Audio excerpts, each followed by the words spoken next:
करते हैं क्वेश्चन। जीव विज्ञान शब्द का प्रयोग सर्वप्रथम किसने किया था? तो राइट आंसर हो जाएगा लेमार्क एवं ट्रेविरेनस ने जीव विज्ञान शब्द का सर्वप्रथम प्रयोग किया था। जीव विज्ञान के जनक के नाम से कौन जाना जाता है? तो अरस्तु को जीव विज्ञान के जनक के नाम से जाना जाता है। वनस्पति विज्ञान के जनक कौन कहे जाते हैं? तो थियोफ्रेस्टस इसका सही उत्तर हो जाएगा। पौधों की आयु की गणना कैसे की जाती है? तो वार्षिक वलयों को गिनकर पौधों की आयु की गणना की जाती है। हृदय और फेफड़ों की आवाज सुनने के लिए डॉक्टर किस यंत्र का प्रयोग करते हैं? तो स्टेथोस्कोप का प्रयोग हृदय और फेफड़ों की आवाज को सुनने के लिए डॉक्टर के द्वारा प्रयोग किया जाता है। शरीर में रक्तअल्पता की बीमारी का नाम क्या है? तो इसका सही उत्तर हो जाएगा शरीर में रक्तअल्पता की बीमारी को एनीमिया के नाम से जाना जाता है। जो रासायनिक पदार्थ जीवाणुओं को नष्ट करते हैं उन्हें क्या कहते हैं? तो जो रासायनिक पदार्थ जीवाणुओं को नष्ट करते हैं उन्हें एंटीबायोटिक कहा जाता है। बीसीजी का टीका किस रोग से बचाव करता है? तो क्षय रोग अर्थात टीबी से बचाव करने के लिए बीसीजी का टीका लगाया जाता है। नेक्स्ट क्वेश्चन देखते हैं। सर्वदाता रुधिर वर्ग कौन सा होता है? तो ओ वर्ग जो है सर्वदाता रुधिर वर्ग की कैटेगरी में आता है। नेक्स्ट क्वेश्चन देखते हैं। एंजाइम मूलतः क्या होते हैं? तो एंजाइम प्रोटीन का एक स्वरूप होते हैं। श्वसन का नियंत्रण मस्तिष्क के किस भाग से किया जाता है? तो मेडुला ऑब्लोंगेटा से श्वसन का नियंत्रण किया जाता है, जो कि मस्तिष्क का एक भाग है। घेंगा रोग किसकी कमी के कारण होता है? तो घेंगा रोग आयोडीन की कमी के कारण होता है। नेक्स्ट क्वेश्चन देखते हैं। रक्त का थक्का बनाने में किस विटामिन की आवश्यकता होती है? तो विटामिन के इस क्वेश्चन के लिए सही उत्तर हो जाएगा। किस विटामिन में कोबाल्ट पाया जाता है? तो विटामिन B12 जिसको साइनोकोबाल्मिन के नाम से जाना जाता है, इस विटामिन में कोबाल्ट पाया जाता है। नेक्स्ट क्वेश्चन देखते हैं क्या पूछा गया है। लार निम्न में से किसके पाचन में सहयोग करती है? तो स्टार्च इसका सही उत्तर हो जाएगा। कौन सा हार्मोन लड़ो और उड़ो हार्मोन कहलाता है? तो एड्रीनेलिन हार्मोन लड़ो और उड़ो हार्मोन के नाम से जाना जाता है।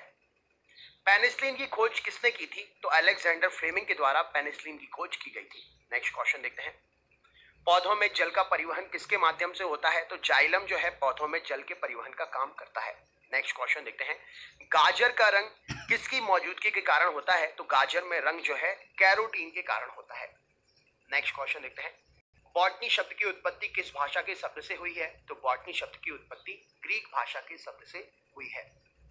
चिकित्सा शास्त्र के विद्यार्थियों को किसकी शपथ दिलाई जाती है? तो हिप्पोक्रेटस की शपथ दिलाई जाती है चिकित्सा शास्त्र के विद्यार्थियों को। फाइकोलॉजी में किसका अध्ययन किया जाता है? तो फाइकोलॉजी में शैवालों का अध्ययन किया जाता है। फूलों के संवर्धन से संबंधित विज्ञान की शाखा क्या कहलाती है? तो फ्लोरिकल्चर कहलाती है फूलों के संवर्धन से संबंधित विज्ञान की शाखा। नेक्स्ट क्वेश्चन देखते हैं। सिल्वीकल्चर वनस्पति विज्ञान की वह शाखा है जिसमें किसका वर्णन करते हैं या अध्ययन करते हैं? तो वनों के विकास का अध्ययन करने वाली शाखा सिल्वीकल्चर कहलाती है। पौधों को नाम देने वाला विज्ञान क्या कहलाता है? तो पौधों को नाम देने वाला विज्ञान वर्गिकी कहलाता है। नेक्स्ट क्वेश्चन देखते हैं। फलों का अध्ययन क्या कहलाता है? तो पोमोलॉजी फलों के अध्ययन को कहते हैं। साग सब्जी उत्पन्न करने वाले पौधों का अध्ययन क्या कहलाता है? तो ऑलेरीकल्चर साग सब्जी उत्पन्न करने वाले पौधों के अध्ययन को कहते हैं। वार्षिक वलयों का अध्ययन क्या कहलाता है? तो डेंड्रोक्रोनोलॉजी वार्षिक वलय जिसको गिनकर पौधों की पेड़ों की आयु का पता करते हैं उसके अध्ययन को कहते हैं। नेक्स्ट क्वेश्चन देखते हैं। वृक्ष संवर्धन किसका अध्ययन है? तो वृक्ष एवं वनस्पतियों की खेती करना वृक्ष संवर्धन कहलाता है। सभी कवक कैसे होते हैं? तो सभी कवक फफूंद अर्थात सदैव विविध पोषी होते हैं। नेक्स्ट क्वेश्चन देखते हैं। मशरूम क्या है? तो मशरूम एक प्रकार का कवक है। नेक्स्ट क्वेश्चन देखते हैं। एथलीट फुट नामक बीमारी किससे उत्पन्न होती है? तो कवक इसका सही उत्तर हो जाएगा। सारे क्वेश्चन बायोलॉजी के हैं, एसएससी और रेलवे में पूछे गए हैं, तो इनको आप अपने दोस्तों के साथ भी जरूर शेयर करिएगा। लिटमस किस में से निकाला जाता है? तो मशरूम से। लिटमस जो है लाइकेन से निकाला जाता है। लाइकेन कवक और शैवाल का मिक्सचर होता है लाइकेन, जिसमें से लिटमस निकाला जाता है। अनुवांशिकी किसकी इकाई है? अनुवांशिकी जीन की इकाई होती है। जीन क्या होते हैं? तो जीन डीएनए का एक भाग होते हैं। नेक्स्ट क्वेश्चन देखते हैं। प्रयोगशाला में सर्वप्रथम डीएनए का संश्लेषण किसने किया था? तो खुराना के द्वारा प्रयोगशाला में सर्वप्रथम डीएनए का संश्लेषण किया गया था। मनुष्य में द्विगुणित क्रोमोसोमों की संख्या कितनी होती है? तो मनुष्य में द्विगुणित क्रोमोसोमों की संख्या 23 होती है। एक सामान्य मानव शरीर कोशिका में गुणसूत्रों की संख्या कितनी होती है? तो एक सामान्य मानव शरीर में गुणसूत्रों की संख्या 46 होती है। मनुष्य में नर गुणसूत्र सम्मिश्रित क्या होता है? तो X और Y मिलने से नर का जन्म होता है, बालक का जन्म होता है। नवजात शिशु में लिंग का निर्धारण किससे वंशागति हुए गुणसूत्र द्वारा किया जाता है? तो लिंग का निर्धारण पिता के गुणसूत्र पर निर्भर करता है। गुणसूत्र में क्या होते हैं? तो गुणसूत्र में डीएनए और प्रोटीन होते हैं। मनुष्य ने कौन से क्रोमोसोम के मिलने से बालक का जन्म होता है? तो पुरुष का वाई और स्त्री का एक्स मिलने से बालक का जन्म होता है। अशुद्ध रक्त शरीर में किस में बहता है? तो शिराओं में अशुद्ध रक्त शरीर के अंदर बहता है। मनुष्य के शरीर में सबसे बड़ी ग्रंथि कौन सी होती है? तो आंतरिक ग्रंथि सबसे बड़ी मनुष्य के शरीर की यकृत कहलाती है। मनुष्य में मादा जनन अंग से किस हार्मोन का स्त्राव होता है? तो रिलैक्सिन नाम के हार्मोन का मनुष्य में मादा जनन अंग से स्त्रावण होता है। प्रकाश संश्लेषण के दौरान ऑक्सीजन कहां से उत्पन्न होती है? तो जल से प्रकाश संश्लेषण के दौरान ऑक्सीजन उत्पन्न होती है। क्लोरोफिल नामक पदार्थ कहां पाया जाता है? तो पौधों की कोशिकाओं में क्लोरोफिल नामक पदार्थ पाया जाता है। मनुष्य में ऐच्छिक गतिविधियों का नियंत्रण या ऐच्छिक गतियों का नियंत्रण किसके द्वारा होता है? तो सेरिब्रम, इसके कारण मनुष्य में ऐच्छिक गतियों का नियंत्रण होता है, मस्तिष्क का एक भाग होता है। पौधों में प्रकाश संश्लेषण की क्रिया कब होती है? तो सूर्य के प्रकाश की उपस्थिति में पौधे प्रकाश संश्लेषण करते हैं। पौधे अपना भोजन कैसे प्राप्त करते हैं? तो प्रकाश संश्लेषण की क्रिया के द्वारा पौधे अपने भोजन का निर्माण करते हैं। अमीबा में भोजन का अंतर्ग्रहण कैसे होता है? तो कूटपाद के द्वारा अमीबा में भोजन का अंतर्ग्रहण होता है। गाजर को आप किसमें व्यक्त करेंगे? तो गाजर एक रूपांतरित जड़ है। आलू का खाने योग्य भाग क्या है? तो हम आलू का रूपांतरित तना खाते हैं। पत्ता गोभी खाद्य पदार्थ का संग्रह कहां करता है? तो पत्तियों के रूप में पत्ता गोभी खाद्य पदार्थ का संग्रह करती है। प्याज का खाने योग्य भाग क्या है? तो रूपांतरित तना प्याज का खाने योग्य भाग है। सबसे लंबा जीवित वृक्ष कौन सा है? तो शिकोआ नाम का वृक्ष सबसे लंबा जीवित वृक्ष है। तारपीन का तेल किससे प्राप्त करते हैं? तो चीड़ के वृक्ष से तारपीन का तेल प्राप्त किया जाता है। बांस को किसमें वर्गीकृत किया जाता है? तो बांस एक प्रकार की घास है। जैव ईंधन किसके बीज से प्राप्त होते हैं? तो जैट्रोफा इसका संयुक्त हो जाएगा, जिसको आप रतन जोत के नाम से भी जानते हैं। जैव ईंधन अर्थात बायोडीजल प्राप्त होता है।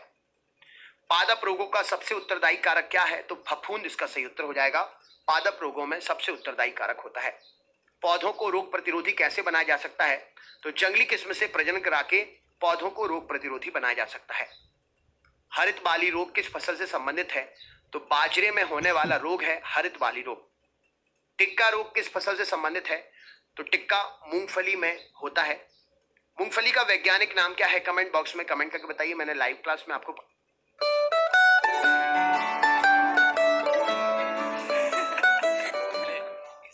3 महीनों आपको पढ़ाया है। धान का प्रसिद्ध खैरा रोग किसके कारण होता है? तो जस्ते की कमी के कारण धान का प्रसिद्ध खैरा रोग होता है। नींबू का कैंकर रोग किसके कारण होता है? तो जीवाणुओं से उत्पन्न होने वाला रोग है नींबू का कैंकर रोग। आलू में ब्लैक हार्ट रोग किसकी कमी से होता है? ऑक्सीजन की कमी के कारण आलू में ब्लैक हार्ट रोग होता है। करनाल बंट किस प्रकार की बीमारी है? तो गेहूं की फसल में होने वाली बीमारी है करनाल बंट।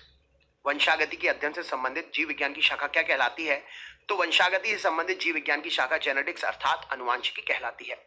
अनुवांशिकी के जनक वैज्ञानिक कौन है? तो ग्रेगर मेंडल अनुवांशिकी के जनक वैज्ञानिक हैं। जीन शब्द का सर्वप्रथम प्रयोग किसने किया था? तो जोहानसन नाम के वैज्ञानिक ने जीन शब्द का सर्वप्रथम प्रयोग किया था। वंशागति की इकाई क्या है? तो जीन वंशागति की इकाई मानी जाती है। जीन्स किसके बने होते हैं? तो डीएनए के बने होते हैं जीन्स। प्रयोगशाला में सर्वप्रथम डीएनए का संश्लेषण किसने किया था? तो डॉक्टर हरगोविंद खुराना ने प्रयोगशाला में सर्वप्रथम डीएनए का संश्लेषण किया था। नेक्स्ट क्वेश्चन देखते हैं, किसके द्वारा अनुवांशिकता के विज्ञान को अनुवांशिकी कहा गया? तो बैटसन के द्वारा अनुवांशिकता के विज्ञान को अनुवांशिकी कहा गया। अनुवांशिकी उत्परिवर्तन किसमें होता है? तो क्रोमोसोम में अनुवांशिकी उत्परिवर्तन होता है। अनुवांशिकता शब्द किसने गढ़ा? तो बैटसन नाम के वैज्ञानिक ने अनुवांशिकता शब्द गढ़ा। मनुष्य के शरीर में कुल कितनी हड्डियां होती हैं? तो 206 हड्डियां होती हैं मनुष्य के शरीर में टोटल। मानव शरीर की सबसे छोटी हड्डी कौन सी है? तो स्टेपिस हड्डी मानव शरीर की सबसे छोटी हड्डी है। मानव शरीर की सबसे लंबी हड्डी कौन सी है? तो जांघ में पाई जाने वाली फीमर हड्डी, जिसको उरु हड्डी भी बोलते हैं, सबसे लंबी हड्डी होती है। मानव शरीर के किस अंग की हड्डी सबसे लंबी होती है? तो जांघ इसका सही उत्तर हो जाएगा। लार में कौन सा एंजाइम पाया जाता है? तो लार में टाइलिन नाम का एंजाइम पाया जाता है। पेट में भोजन को पचाने के लिए किसकी खास आवश्यकता होती है? तो एंजाइम की आवश्यकता होती है पेट में भोजन को पचाने के लिए। लार किसके पाचन में सहायक होती है? तो स्टार्च इसका सही उत्तर हो जाएगा। सोते समय रक्तदाब में क्या परिवर्तन होता है? तो सोते समय रक्तदाब घटता है। रुधिर दबाव मापक यंत्र कौन सा है? तो स्फिग्नोमैनोमीटर रुधिर दाब मापने के लिए प्रयोग किया जाता है। स्वस्थ मनुष्य में प्रति मिनट हृदय का स्पंदन कितनी बार होता है? तो 72 बार होता है। मानव हृदय में कितने कोष्ठ होते हैं? तो मानव हृदय में 4 कोष्ठ होते हैं, 2 आलिंद और 2 निलय। नेक्स्ट क्वेश्चन देखते हैं। दौड़ लगाते समय मनुष्य के रक्तचाप पर क्या असर पड़ता है? तो दौड़ लगाते समय मनुष्य का रक्तचाप बढ़ जाता है। मानव शरीर में रुधिर बैंक का काम क्या है? तो मानव शरीर में रुधिर बैंक का काम कौन करता है? तो प्लीहा रुधिर बैंक का काम करता है मानव शरीर में, जिसको आप स्प्लीन भी बोलते हैं। नेक्स्ट क्वेश्चन देखते हैं। मानव शरीर में रुधिर बैंक का कार्य कौन करता है? तो प्लीहा इसका सही उत्तर हो जाएगा। रक्त में लाल रंग किसके कारण होता है? तो हीमोग्लोबिन के कारण रक्त में लाल रंग होता है। हीमोग्लोबिन किसका महत्वपूर्ण घटक है? तो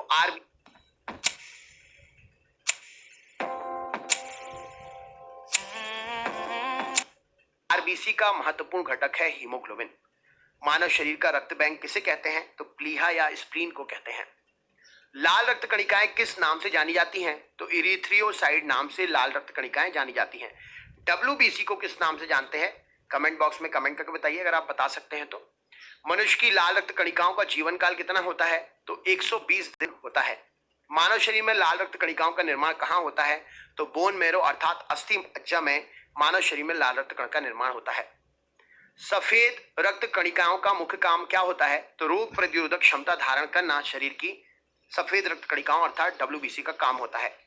रक्त समूह की खोज किसने की थी? तो लैंड स्टीनर इसका सही उत्तर हो जाएगा। मानव मस्तिष्क में बुद्धि का केंद्र क्या है? तो सेरेब्रम मानव मस्तिष्क में बुद्धि का केंद्र होता है। मनुष्य के मस्तिष्क का सबसे बड़ा भाग कौन सा है? तो प्रमस्तिष्क इसका सही उत्तर हो जाएगा। मानव शरीर की सबसे बड़ी कोशिका कौन सी कोशिका है? तो तंत्रिका कोशिका इसका सही उत्तर हो जाएगा। यूरिन का पीला कलर किसकी मौजूदगी के कारण होता है? तो यूरोक्रोम इसका राइट आंसर हो जाएगा। यूरोक्रोम के कारण मनुष्य के यूरिन का कलर जो है पीला होता है। मानव शरीर की किस ग्रंथि को मास्टर ग्रंथि कहते हैं? तो पीयूष ग्रंथि या पिट्यूटरी ग्रंथि को मानव शरीर की मास्टर ग्रंथि कहते हैं। पिट्यूटरी ग्रंथि मानव शरीर के किस अंग में स्थित रहती है? कमेंट बॉक्स में कमेंट करके बताइए।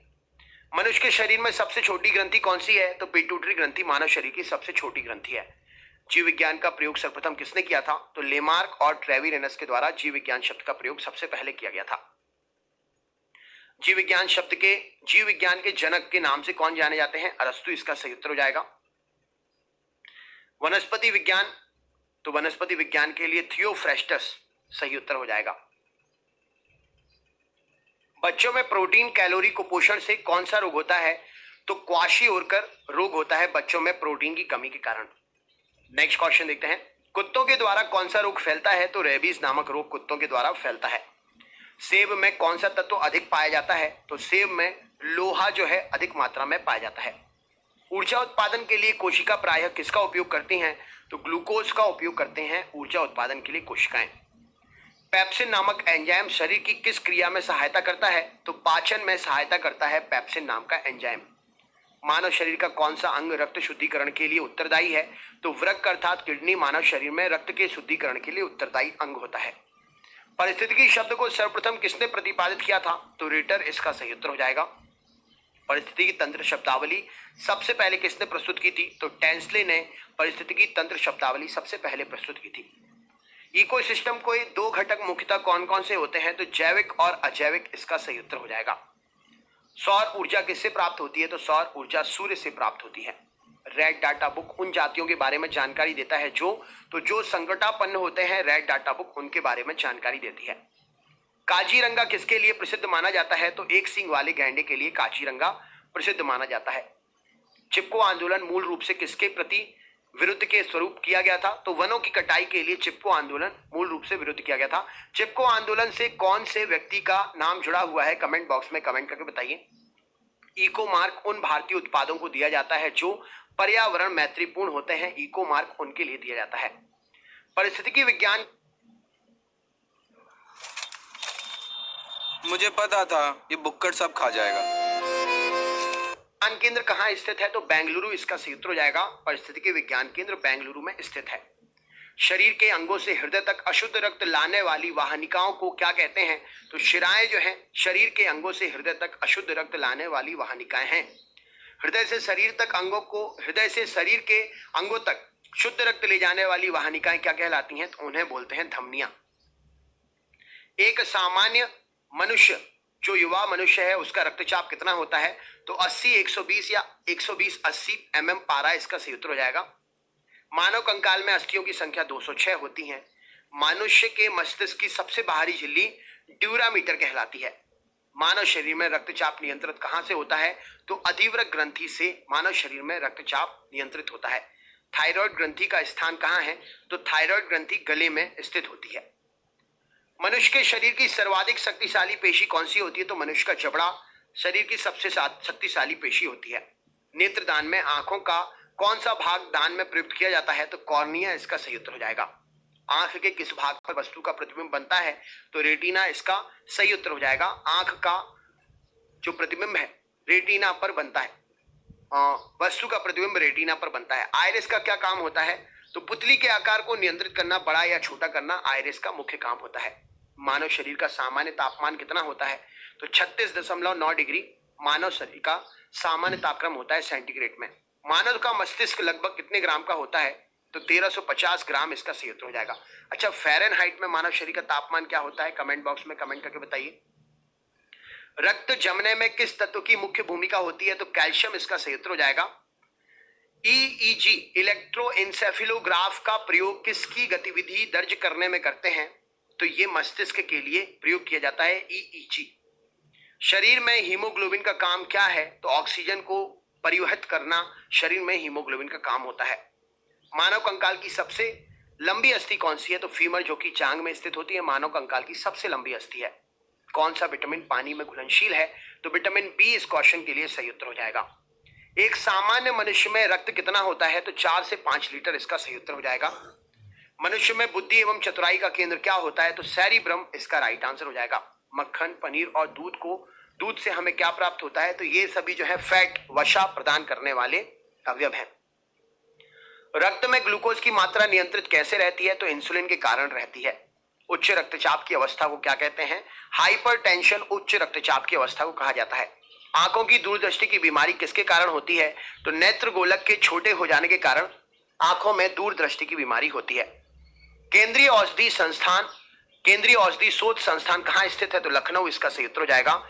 खसरा रोग का कारक क्या है? तो विषाणु के कारण खसरा रोग होता है। ब्लड कैंसर को आमतौर पर किस नाम से जाना जाता है? तो ल्यूकेमिया के नाम से ब्लड कैंसर को जाना जाता है। शरीर के किस अंग की खराबी से मधुमेह का रोग होता है? तो पैंक्रियास की खराबी से मधुमेह का या शुगर का रोग होता है। निमोनिया रोग मानव शरीर के किस अंग को प्रभावित करता है? तो फेफड़ा इसका सही उत्तर हो जाएगा। पीलिया किसके संक्रमण के कारण होता है? तो पीलिया जो है यकृत के संक्रमण के कारण होता है। शरीर के अंदर लोह की कमी उत्पन्न करने वाला रोग कौन सा है? तो लोहे की कमी से होने वाला रोग रक्तहीनता इसका सही उत्तर हो जाएगा। हमारे शरीर में लाल रुधिर कणिकाओं का निर्माण कहाँ होता है? तो अस्थि मज्जा में हमारे शरीर में लाल रुधिर कणिकाओं का निर्माण होता है। कुनैन किस रोग की दवा है? तो मलेरिया के लिए उपयोग की जाने वाली दवा है कुनैन। फेफड़े का आकार कैसा होता है? तो फेफड़े का आकार शंक्वाकार होता है। प्लेग के लिए उत्तरदायी जीव कौन सा है? तो चूहे के कारण प्लेग रोग फैलता है। कौन सा तत्व प्रति ग्राम अधिक ऊर्जा पैदा करता है? तो वसा इसका सही उत्तर हो जाएगा। मनुष्य शरीर में प्लाज्मा के